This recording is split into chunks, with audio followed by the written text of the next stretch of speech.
The best place to watch anime on all your devices in high definition is Verve. Whether it be the new stuff or the classic anime of the past, Verve's got it. Black Clover, Demon Slayer, Dr. Stone, One Piece, all the episodes streaming right now. Try it for free, vrv.co/geekdom. Use that link to try it for an entire month for free. Goku has arrived to save the day as he's done so many times in the past. Let's discuss DBS Manga Chapter 58, where the more things change, the more they stay the same, but not without a bit of controversy, and we're going to get into that later in this manga chapter. The story continues as Goku arrives after sensing Krillin's ki at the end of the last chapter, and was able to teleport to planet Earth. And right off the hop, Goku is filled with confidence after his training with Mirrors.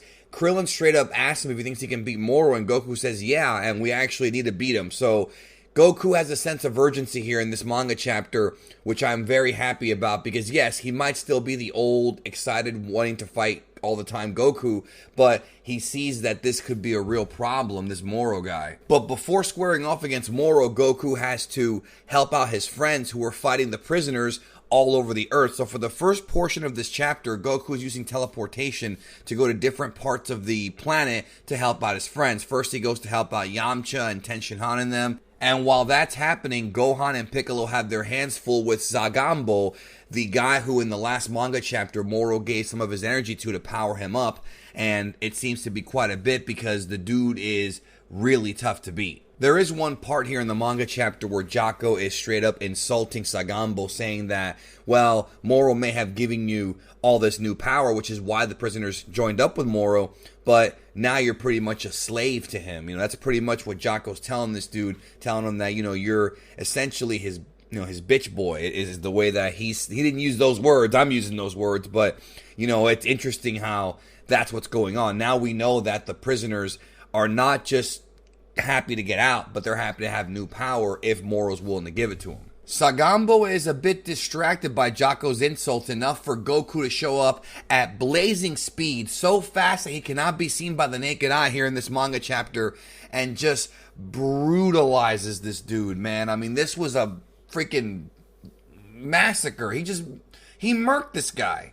And here's the thing, he's moving so fast that not even Piccolo and Gohan can see him with the naked eye or even sense him whatsoever, which is kind of a very impressive thing, because usually Piccolo's honed to these kind of things, but no, they can't even sense him. Meanwhile, we find out that Jocko can actually see him because he has very, very good eyesight. Whatever his species is, has good eyesight. So that's a cool little factoid about him, but it's just all done to kind of play up the fact that Goku's at a new level. We've seen this so many times in Dragon Ball Z and Dragon Ball, so it should be nothing new. This is just Toyotaro kind of telling the audience that, you know, once again, Goku is above everybody else. Interestingly enough, Moro is able to sense Goku and see him. And he does appear right behind Moro and straight up tells him he wants to beat him. He's going to beat him. And it's interesting because, you know, here we have Goku confronting Moro face to face, being very, very overconfident. And typically in Dragon Ball, whenever someone's overconfident, whether it be a good guy or a bad guy,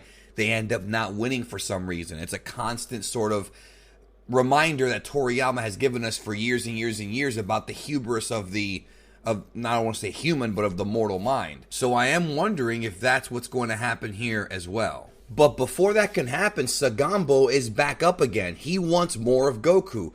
I gotta respect the guy. He doesn't want to go back to prison. We can all understand why, even though he is a criminal, and he's willing to stand up against Goku and show him more of his power. Now, I gotta be honest, people are gonna be complaining about a lot of things in this manga chapter, and one thing that I know is gonna be talked about is the downplaying of Gohan and Piccolo. Once again, Goku shows up and compliments them for training, but both of them are remarking constantly that they're just not able to protect the Earth. So it's sort of like a backhanded compliment to Gohan and Piccolo, which Dragon Ball has done for how long now? Where Goku will say, oh, you're stronger, but you're not on my level. Goku's not really saying that, but that's sort of what's being told to us in the story. Like, okay, Goku's complimenting them on improving, but they're still not at his level. And so because of that, it just kind of rubs it in that Piccolo and Gohan, no matter what, just can never catch up to Goku. And it's going to be a constant thing over and over again in this series.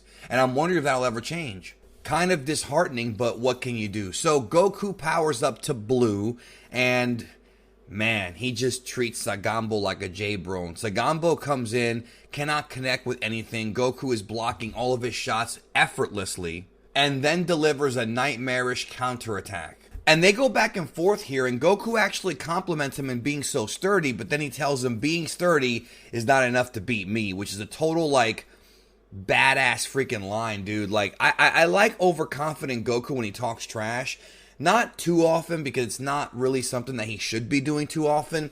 But when he does it, it's great. But again, in the back of my head, I'm thinking, this is going to backfire on you. Maybe it'll happen next manga chapter. But even though Goku keeps pummeling him, Sagambo's not done yet. And we find out that when Moro showed up a little bit earlier and smacked him away, he gave him a bit more of his power. So Sagambo is much more powerful than he was even fighting Gohan and Piccolo just a few minutes ago, and Blue Goku is not finishing him off as fast as he thought he was going to. Moro then goes ahead and gives him even more power. But interestingly enough, Goku tells Moro that his body might not be able to handle all that power. So there is a limitation depending on the species or the person or whatever. I'm not exactly sure how it's going to work, but I guess some characters have a limitation as to how much power Moro can give them, or else it's too much. That's interesting right there. But if I'm being honest, reading these panels of like Sagambo frothing at the mouth like this is pretty damn entertaining. So Moro wants to see another one of Goku's forms,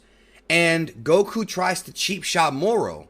Like legit tries to sneak up on him, Moro just blocks it like nothing. So this is not going to be a walk in the park for Goku as I had previously assumed it wouldn't be, because this is not over yet by a long shot. But while this is happening, Sagambo just keels over and is presumably dead because he couldn't handle any more power. Goku, of course, is surprised that Moro doesn't care. He's like, isn't that your friend? He's like, no, that's my soldier. I don't care about that guy. It's just funny to me that after all these battles Goku has had, he doesn't understand that there are people in this world that are actually evil, or in this universe that is. Like, he doesn't understand the concept of these guys being so sociopathic. But yeah, they don't have any friends, Goku. Moro is not a good dude, and he needs to realize this. Goku's funny to me. And so Goku wants to show Moro the limits of his power, and here's where things get controversial. At will, Goku is able to power up into Ultra Instinct Omen, or Ultra Instinct Sign. For the Viz translations, they chose to go with Ultra Instinct Sign. It doesn't matter if you call it Sign or Omen, it's the same thing. It's the not perfected UI form with the silver hair, the one Goku used previous to that form.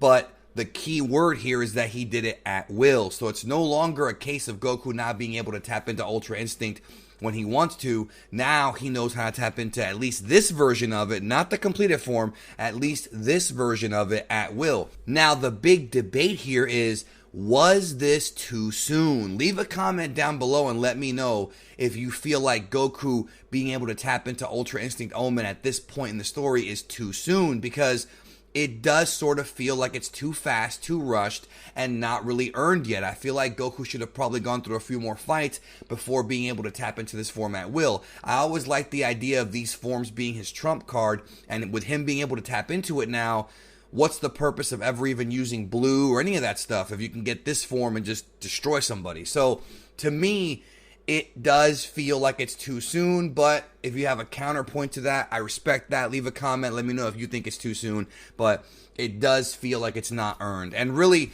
this manga chapter, my opinion on it is this. It had some good fighting. There was some good stuff there that was entertaining. However, it does feel like a step in the wrong direction, and it feels like the same old shit. Again, we have Goku being the star of the show, which a lot of folks are sick of. And I personally, I wouldn't be so sick of it if it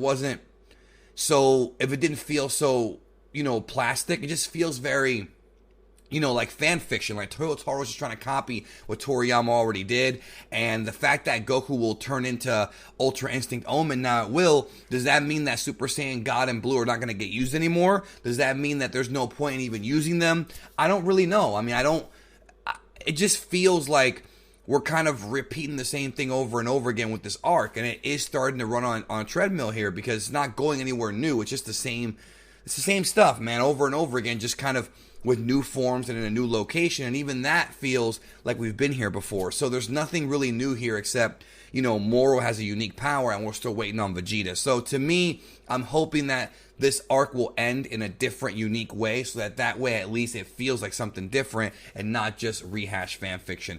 Let me know what you think. Thank you for watching, and we'll talk soon.